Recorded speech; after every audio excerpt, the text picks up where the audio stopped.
Welcome back to part 2 of our closing up our engine case segment. So in this video we're going to assemble our crankshaft and drop it in our case half here. Put all our connecting rods together. Also we'll be assembling our intermediate shaft and laying that down in here also. I think we'll basically just focus on those two things, getting this thing ready to close up. So getting started here, we're going to take a look at our number 8 nose bearing. Okay, so this one's really pretty simple. We're sitting down in here now on our peg. The groove is going to be upright, and I've got a reference line on the side here, so when we're working with it and we want to land back in here, it'll kind of tell us where we need to be there. Let's go ahead and put the outer seal on, the inner seal, lubricate it, and put it on our crankshaft. We're going to do that first. So the first thing we want to do is install our inner seal. I'm just going to put a little bit of oil on this guy, and I'm using my tool for this. Just coat that guy on the outside, and also I like to put a little bit of oil in where the spring is, and then we'll just see if we can press it in there.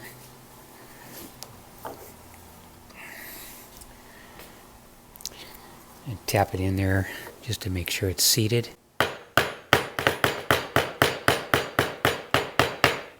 And then you can kind of look down inside there, you can see that it's actually seated right up against that lip. Now that's where we want to be. Okay, next we're going to stretch our outer seal over the outside edge. Roll that guy into place.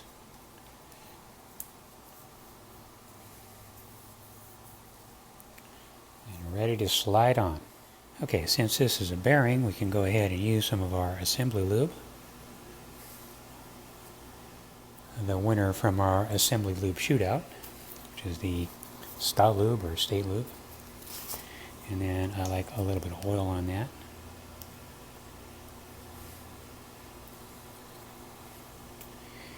And then we want to put some on the inside of our bearing, because this is actually a bearing.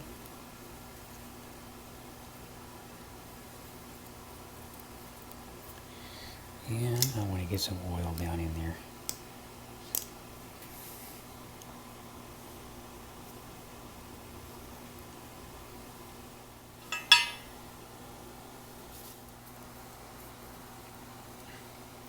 Okay, so we're on there. That's pretty much what it should look and feel like. So getting started with our rod bolts, what I've done here is I've cleaned everything thoroughly with brake cleaner. So these have no oil residue on them at this particular time. They will have when we get done with them, but for right now I want them as clean as possible. Also, same thing with all our rod bolts. These have been thoroughly cleaned with brake cleaner, particularly the threads. Okay, so what the concept is here is I'm going to oil from here back. I'll be dipping this in some oil, and I will not be getting the oil onto the threads. What I'm going to do is I'm going to pass it through the connecting rod, oiled and lubricated. When I get to the other side, I'm going to have dry, clean threads. At that time, I'm going to use the Loctite 271 red to thread it down. Loctite is not going to stick to an oiled surface. That's why you got to be clean when you're doing this. Once we are bared all the way down right to the surface where it bottoms out, we'll just back it off a little bit. At that time, then we'll inject some 30 weight engine oil at the base of the connecting rod and torque it. Okay, so then getting started here on our crankshaft, let me go ahead and get a few of these put into place and torque down, get a little bit of a rhythm going here to see if it's going to work out smooth, and then we can go over it step by step, show you the best way to get there. So everything seems to be going real smooth. Everything feels like it should feel. Don't have any issues here really to speak of. And we're assembling this guy in the same exact orientation as we did when we did our bearing check. So let's go ahead and do our number 4 connecting rod and see how that works. Okay, and then referencing back one more time to our torque specs, I'm going to do an initial torque at 20 Newton meters on both sides. Then I'm going to do a final torque of 49 Newton meters. I'm going to take it up to spec. I'm going to back it off, let it stretch out a little bit, and then retorque it to 49 Newton meters and stop right there. First, a little assembly lube.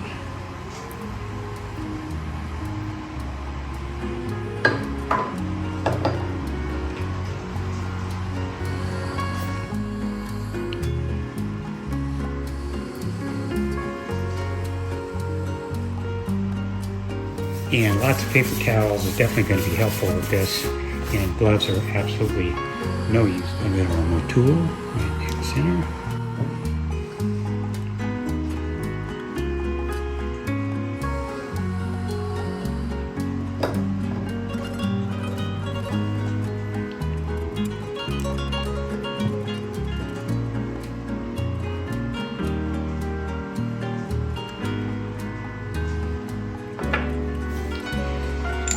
Rod bolts.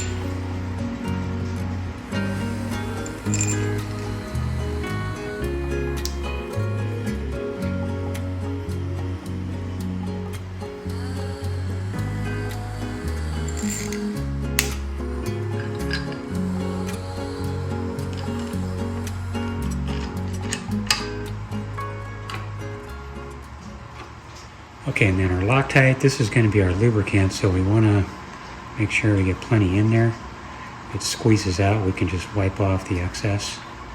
If you're not Loctiting, engine oil is just fine. And I'm working that Loctite into the threads and then backing off just a little bit. And then this guy here. Okay, now I'm adding my torquing lubricant.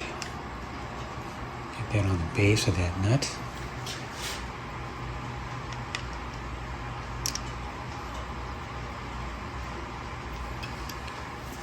Wipe off our excess and torque her down. Okay, 20 Newton meters to get started.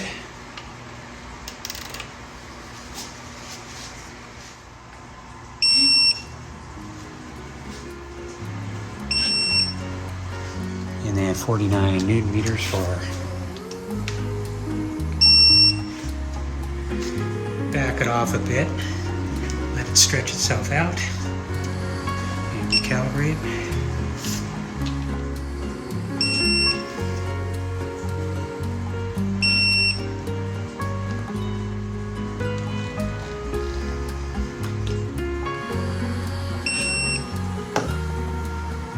And then I'm going to add a little bit of our Motul down in our thrust sides. Put something in there. More paper towels. Okay. Okay, and then next we're going to have to orientate this crankshaft in a position where we can lift it into place. I'm going to use some styrofoam here to secure this one and this one. Shove that in there and hopefully that will hold it until we get into place. So that's going to be its orientation. Hopefully that's right. Our groove is up. I can rotate that to some degree. I'll be lifting from back here and the front bearing at the same time. These guys will stay upright and hopefully we just drop that right in. Okay, so let's look at a couple things here before we start dropping things into place and see what we want to do. So one of the things we want to look at here is going to be this windage screen. You have one on this side of the case and you have one in this case. And according to the guys at Ollie's, if you do your oil bypass modification, you won't need to use these because you won't have any foaming. Now you could go ahead and put them in there, but it's kind of redundant, so I'm going to leave mine out. And then also our mating surfaces. So what we want to do now, we want to make sure all our surfaces that are going to get our 574 at this stage of the game are wiped really clean with alcohol on both sides. Getting everything prepared here, we want to wipe it down really good. Then we're going to lubricate our bearings first. If we get any more residual lubricant on our surface, we can just touch it up at that time once we get our lubricants in place. So once we're clean, we've got lubrication in there, we can go ahead and start setting pieces into place.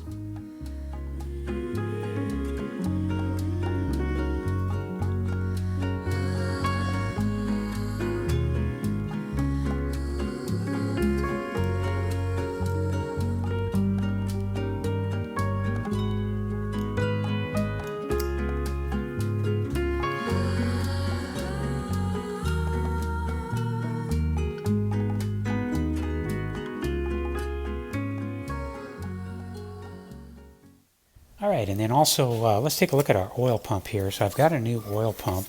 This is the new replacement oil pump made by Porsche Classic, and this is for a variety of years. Here's our original in comparison. And our original, it works fine. I can see gears turning around in there, and I did test it. It does push out water, but I don't know the history on that thing. It's already got approximately 100,000 miles on it, so you know, there's so much work in this engine and a lot of expense. It's really just not worth taking a chance at this point to see how much life it has left in it. So this is our new oil pump to replace that. We're just going to drop a little bit of oil down in there just to prime those impellers. And then I've got a new connecting shaft. And this guy actually, it seems to have a pattern to sliding into place. If it's not quite right, it doesn't want to go.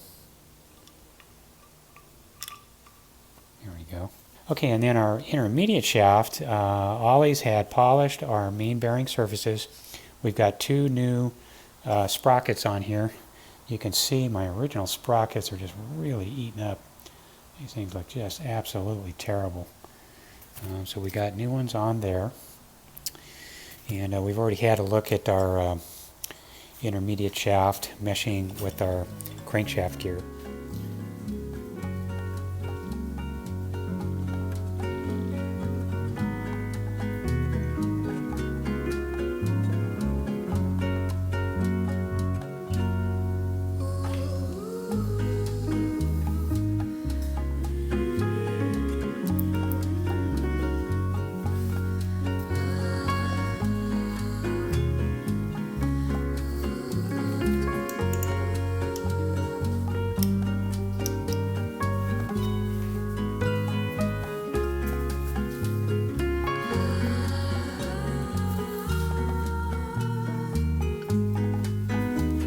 Next, we're going to set up our oil pump and intermediate shaft. So I'm just going to put a couple of drops of oil down in there.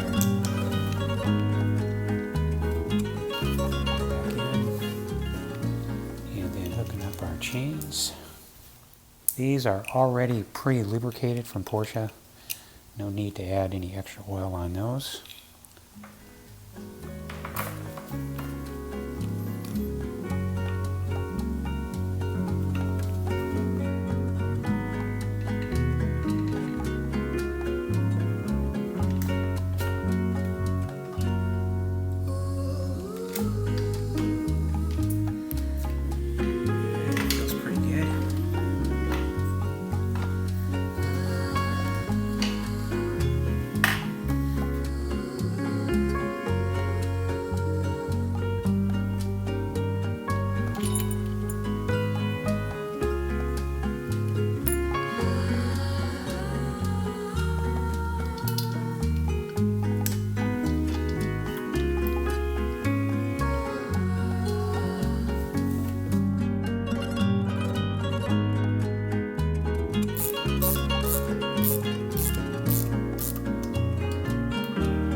Okay guys, so I think we're in pretty good shape for this one today. Let's call it good for this one. I'm just going to take a close-up look at everything, make sure I have it exactly the way I want it, get ultra organized, and be ready to go.